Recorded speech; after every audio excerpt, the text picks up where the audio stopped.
Most people train to look good in a mirror. We train to survive the storm. Welcome to the Kettlebell Code, forging the combat athlete. Look at the reality of the cage, the fighter's dilemma. Combat isn't a bench press, it's a mix of balancing on one leg, explosive jumps, and floor scrambles. In this game, power to weight ratio is king. You must stay lean because worthless muscle mass only slows you down. A fight is nothing but organized chaos that demands strength in every unpredictable plane of motion, and it all starts in the core, the engine of power that transfers energy from the ground into your opponent. So, how do we bridge the gap from the weight room to the mats? The Kettlebell Solution. Unlike barbells or dumbbells, the kettlebell offers an off-center mass advantage, a unique lever arm that forces your stabilizer muscles to fire, which is crucial for grappling and clinch control. We use it to build explosive speed strength through ballistic swings that train your rate of force development, RFD. It creates full-body integration and power endurance that mirrors the high-intensity bursts of a real fight. Compare the modalities.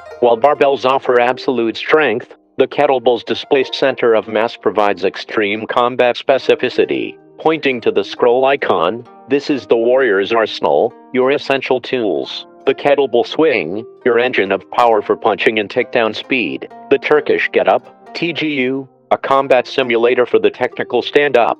The clean and press, forging the chain of total body power. The halo, to correct fighters' posture and improve rotation. Clinch curls and carrier, to build that old man strength needed to dominate the clinch. Finally, we walk the path to mastery. For some, it's the minimalist path of simple and sinister. Pavel Tsats outlines benchmark of swings and TGUs that build strength without hindering your skill training.